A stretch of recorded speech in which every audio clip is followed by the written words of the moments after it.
लोकसभा में जम्मू कश्मीर पुनर्गठन संशोधन विधेयक पास, कश्मीरी पंडितों को आरक्षित सीटें।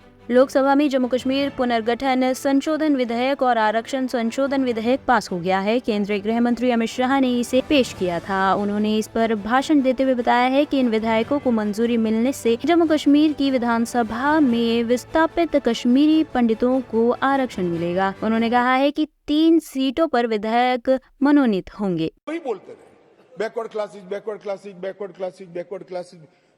भाई पहले आपका इतिहास तो देखो।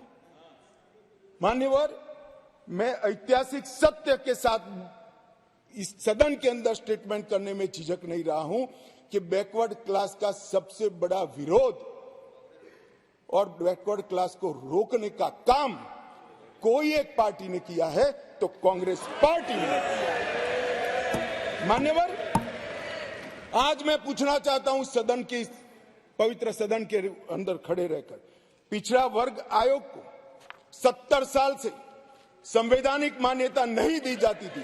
क्यों नहीं दी जाती थी? क्यों उनको यह सम्मान नहीं मिलता था, जबकि संविधान का मैंडेट था, मगर नहीं दिया गया। नरेंद्र मोदी जी ने इसको संवैधानिक मान्यता देने का। मैं आज पूछना चाहता हूं इस सदन के अंदर जो आम सभाओं में backward class, backward class, backward class कर घूमते हैं, मैं फिर से कहता हूं उनको मालूम नहीं है इनकी पार्टी ने क्या किया है। किसने काका साहेब कालेकर कमीशन का रिपोर्ट रोक कर रखा, वो जवाब होना चाहिए। देश की जनता को मालूम पड़ना चाहिए। मंडल कमीशन के रिपोर्ट तक जब तक वो सत्ता के बाहर नहीं गए तब तक लागू नहीं हुआ, और बाद में लागू हुआ भी तो विपक्ष के नेता ए नाते स्वर्गीय राजीव गांधी ने इसका विरोध किया। मान्यवर, विरोध। और आज वो बैकवर्ड क्लास की बात कर रहे हैं। मान्यवर, जो स्कीम बनी है उसमें जम्मू में पहले 37 सीटें थी, 37 सीटें थी। ये भी न्याय का सवाल है।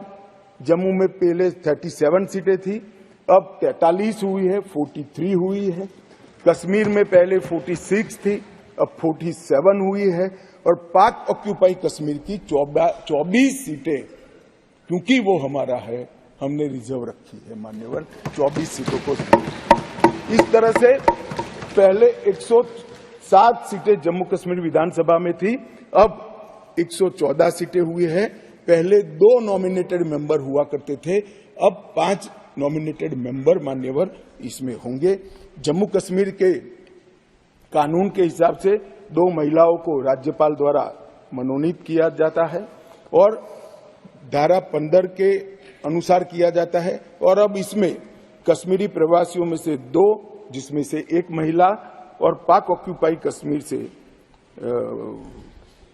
1 नामांकन किया जाएगा।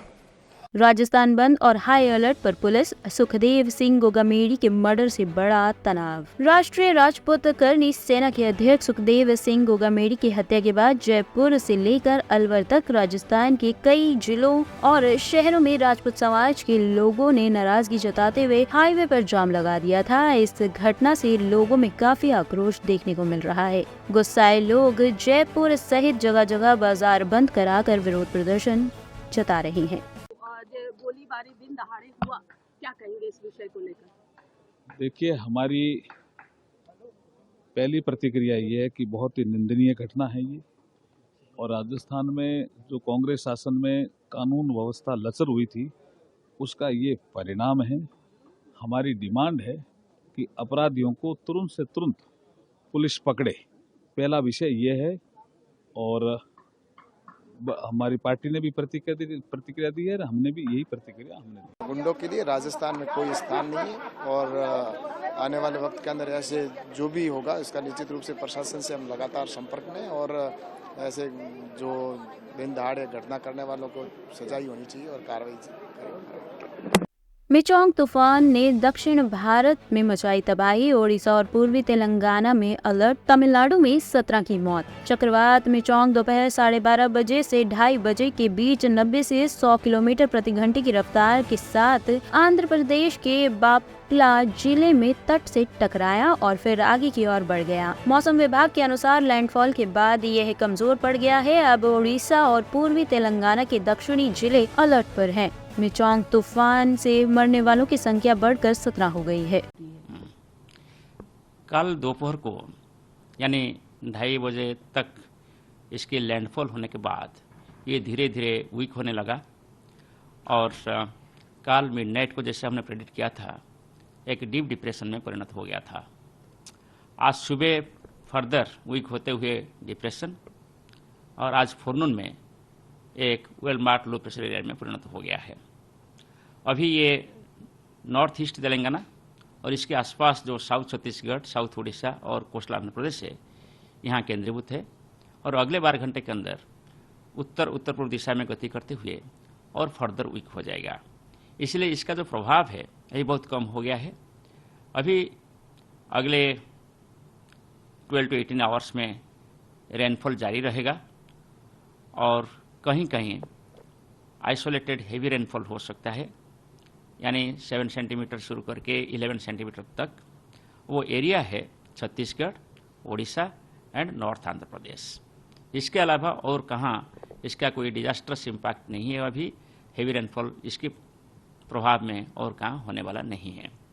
साउथ आंध्र प्रदेश अभी कम्प्लीटली क्लियर हो चुका है। तेलंगाना भी क्लियर हो गया है, कोई हेवी रेनफॉल नहीं होने वाला है। तमिलनाडु भी क्लियर हो गया, वहाँ कोई भी हेवी रेनफॉल नहीं होने वाला है ये साइक्लोन की वजह से।